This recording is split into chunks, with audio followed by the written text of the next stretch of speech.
Someone mentioned that they are dealing with a great deal of anger since this awakening process started. They wanted me to speak about this, anger and awakening. Anger is very superficial.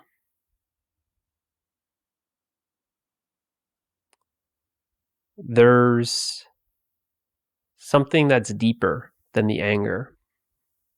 In a way, the anger is a protective mechanism. It's a way that we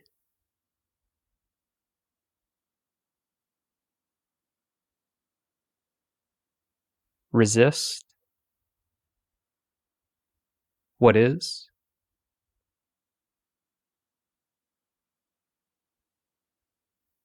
And it's a very superficial emotion. Now, what's deeper? What is this anger protecting? Well, this anger is protecting a wound. It's protecting an open wound.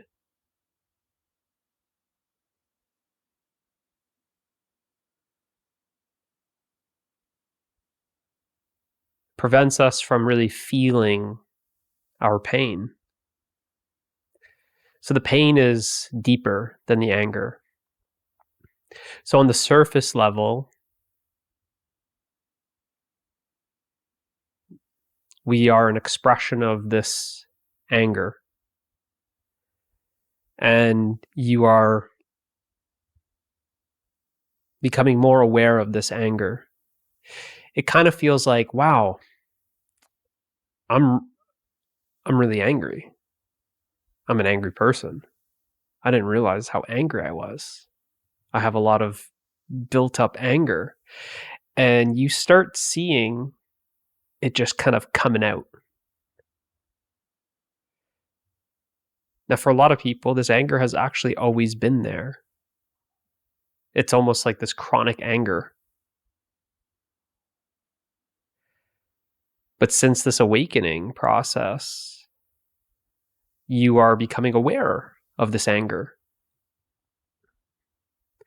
And unless you go deeper into yourself, unless you start experiencing that pain and feeling it fully, then you will continue to just be this expression of the anger.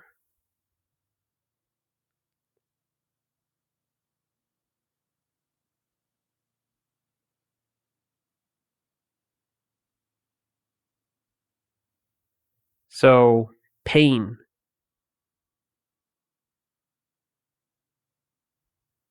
is usually what's underneath this anger. It's this resistance to what is. And this is pretty evident. You can see this. It's very easy to see if you have kids. If your kids don't get their way, what do? They typically get angry. It's like a 2-year-old or a 3-year-old or a 4-year-old just throwing a tantrum when they don't get what they want. They get angry.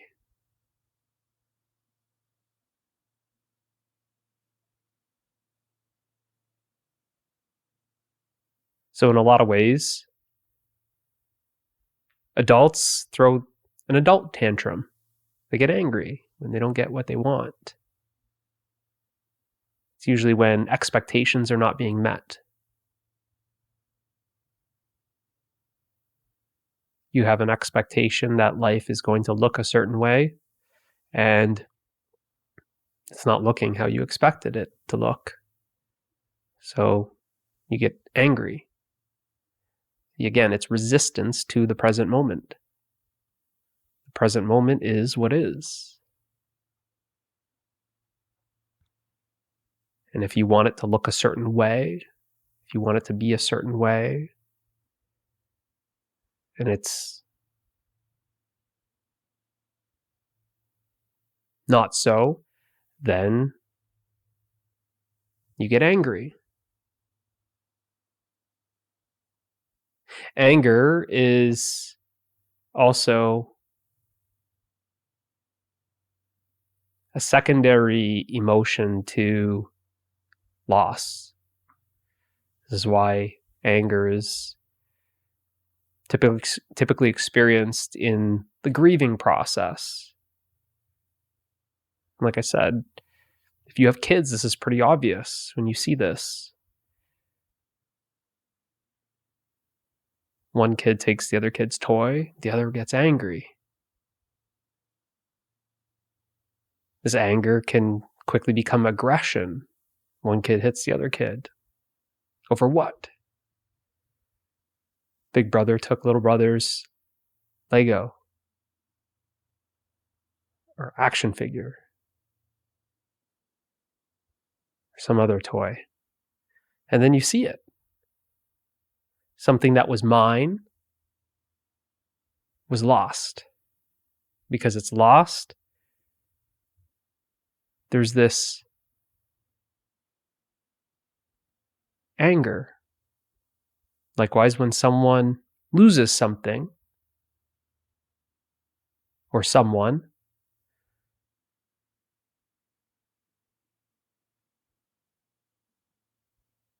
we feel this sense of loss. There's this pain that I've lost something so close, so near and dear to me. And really what I've lost is what appears to be my identity, something that was creating a sense of self. Feels like I lost a part of me. So it's a big loss. It's not just a toy. Feels very much like I'm losing a part of me.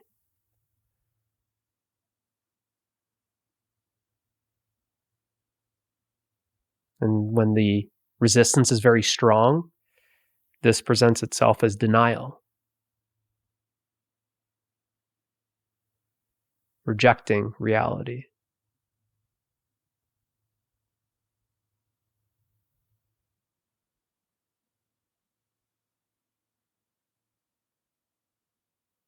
Wanting to change the past.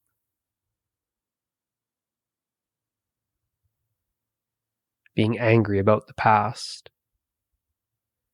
See, so this anger is about this pain. The pain is something I've lost. So the anger is very superficial. So if we only are aware of the anger, which is on the surface level, and we aren't going deeper, then we're not really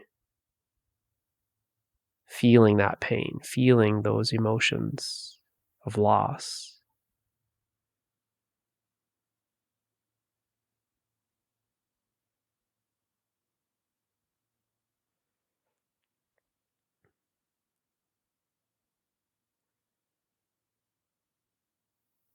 But this anger will always feel like it keeps you at a distance.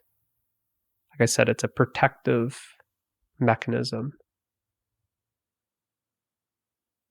People who are angry, they seem to be pushing away others.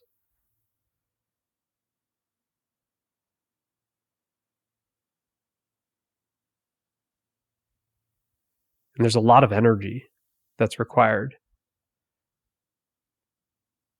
to be angry.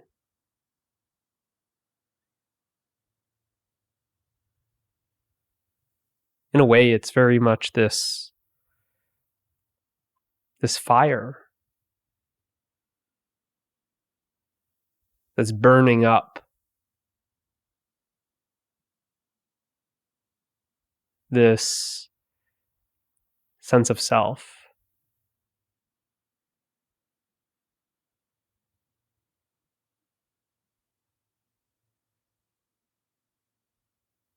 It's just combusting. It feels like it starts burning everything. Just the same way as like an angry parent lashes out on their kids. The kids are angry at the mother's angry at the kids. Everyone's angry at life. It's just like living in hell. So it's very destructive. Just like an angry person is very destructive. This anger really breeds more anger.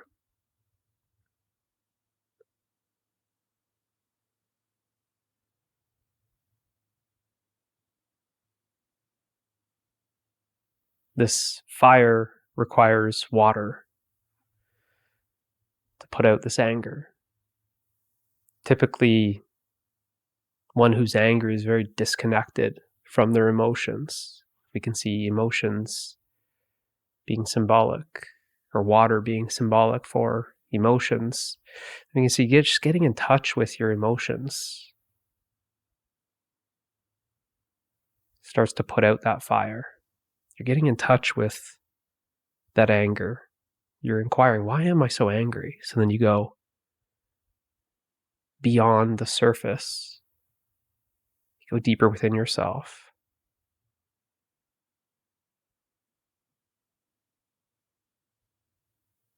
I'm angry because of this and this. But that's always superficial.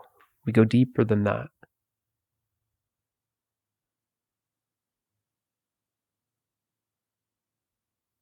It's never really about what happened.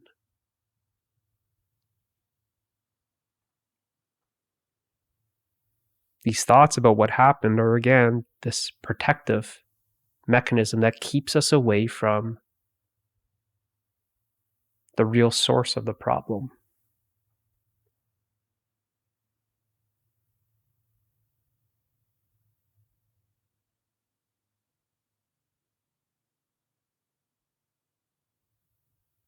There's this core wound, this pain that's experienced on the outside of this core wound. So the anger is even more superficial than that pain. So it's getting through the anger into that pain, feeling that pain, going beyond the pain to that core wound, which is separation, believing to be separate.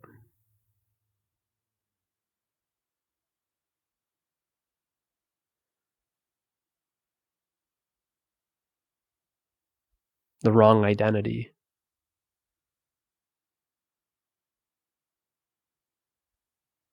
That there's this experience of pain and anger simply because I don't know what I am, and that I'm identifying with something that I'm not.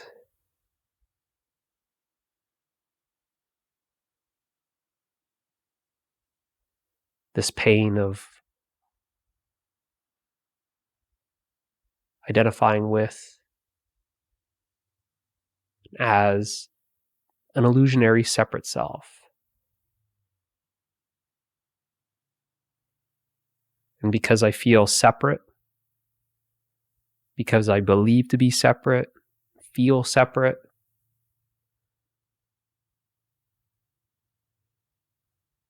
I'm always going to want to hold on to things. That's mine.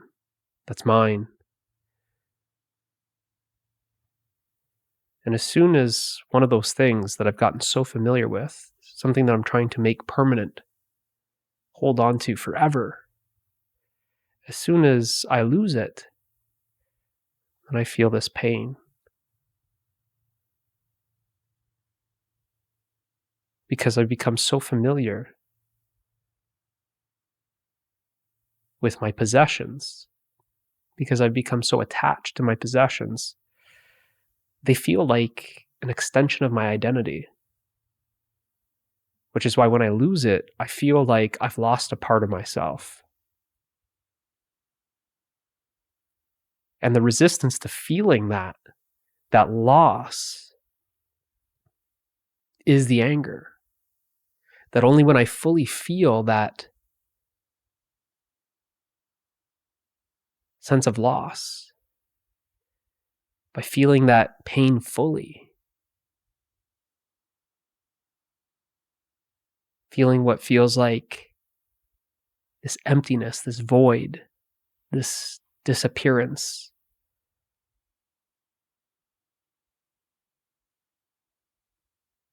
that something is melting, disappearing, vanishing. By feeling it fully,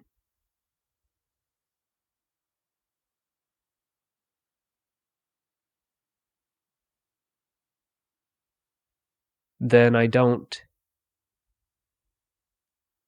come to realize what remains when that disappears.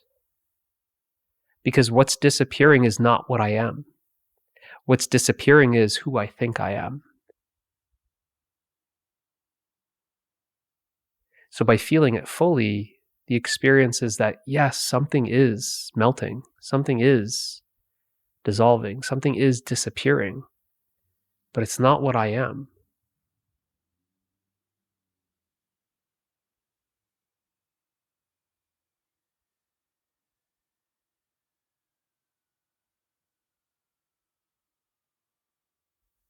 So that which feels threatened, that which feels hurt,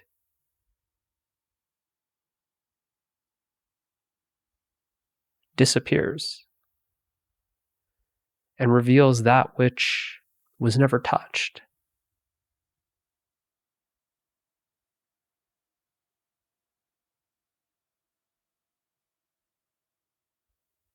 It reveals what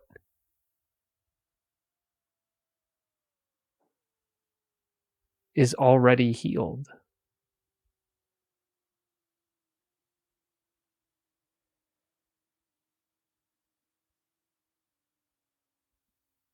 It reveals the true you.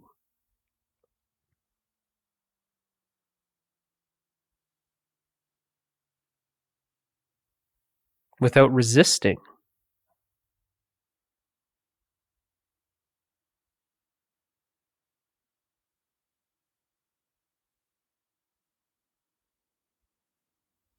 Your emotions.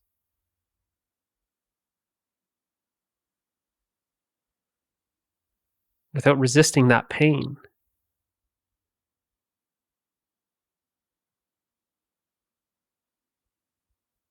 You come to find that the cure is in that pain.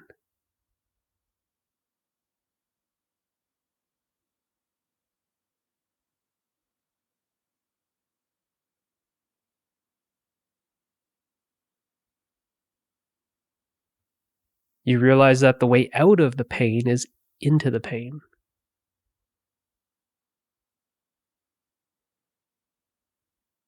Meaning you feel it fully.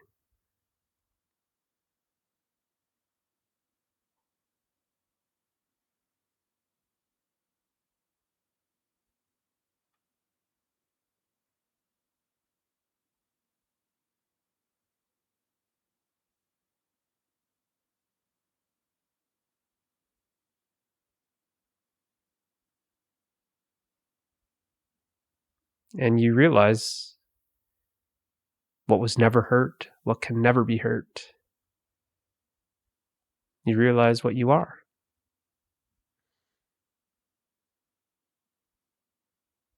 Hopefully this helps. See you in the next one.